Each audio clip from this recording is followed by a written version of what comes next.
Hey, so in this quick lesson, what we're going to be talking about is the central dogma of molecular biology. So what is the central dogma of molecular biology? Anyone know? Prompt them. Yeah, precisely. So it's this idea that we have information stored in biological systems, in organisms, in cells, animals, plants, specifically in one certain type of molecule.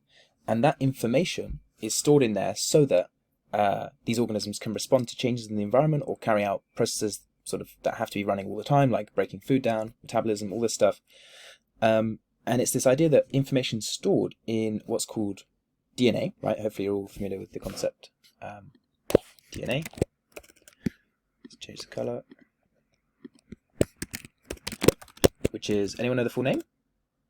Perfect. Deoxyribonucleic acid. Okay. So this is almost like the information storing molecule. And we need to know a bit about how that information is basically stored in what structure, okay? Now, hopefully you're all familiar with this idea that DNA is kind of like what's called a double helix, okay? So this is this idea that there are basically two strands to the DNA, and they both come together in a way that they bind, but not just like a ladder that's very flat and direct, but they actually have almost like a coiled structure where it becomes like a helix, so it's sort of spinning around clockwise. Okay, so those are like the two backbones, and these are basically exactly that. They're backbones, the sort of strong parts of the structure. Now, the next idea that we need to look at is how do these strands actually come together and bind? This is actually quite important. Why do the strands come together in the way they do? So the next concept we need to be sort of familiarizing ourselves with is this idea that there are nitrogenous bases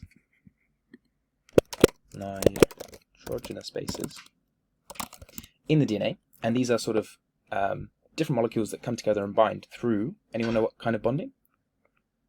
Yes, exactly, hydrogen bonding. Bind through hydrogen bonding. Okay, so anyone know what these are? What are these bases called? Perfect. So these are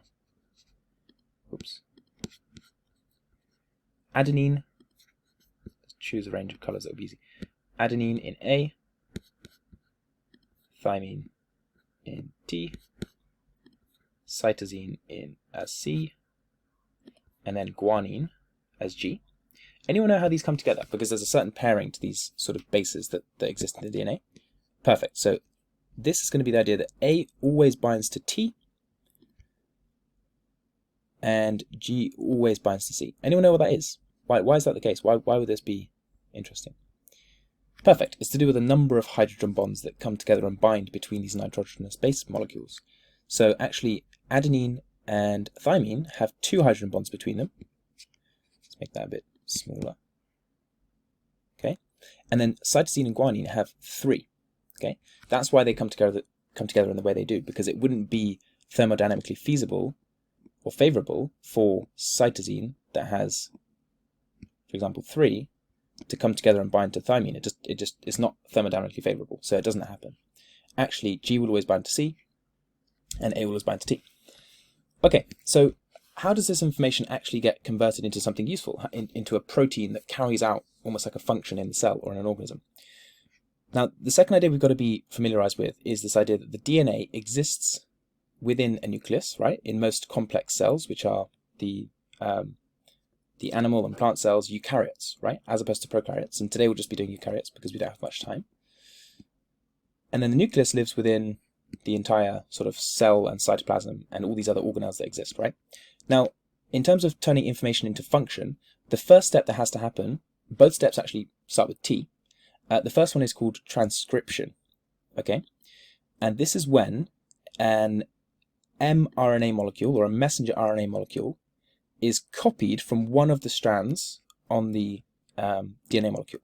And for that, actually, there's almost like an unzipping that occurs to these bonds so that the enzymes that catalyze the mRNA synthesis can come in and bind to the backbone and black here and actually replicate the bases, except that the T or the thymine is actually replaced for a U in terms of uracil in the messenger RNA, okay? Then this messenger RNA leaves the nucleus through a series of what's called a pore, right? A nuclear pore, or a hole, essentially. And it goes to the ribosomes in the cell. So the ribosomes are basically a big protein-producing factory. Okay, and what happens is the mRNA is sort of fed through the ribosome, and every 3 bases on the mRNA, which is what's called a codon, will pair automatically to 3 bases on another type of RNA, which is called tRNA, or a transfer RNA. Okay, so each transfer RNA is bound to an amino acid. Okay, so you can see that as every codon on the mRNA and every anticodon on the tRNAs are sort of progressively fed through the ribosome, right? You'd have another one, another tRNA coming in here, oopsie, which would bind to another 3 bases or another codon on the mRNA, and that tRNA, which I've just drawn in gold there, would be attached to its own amino acid here, okay? And then what's going to happen is we're going to have a condensation reaction between the 2 amino acids here. So that they're going to bind together, and you can see that the more and more amino acid tRNA pairs, so this would be an amino acid tRNA pair.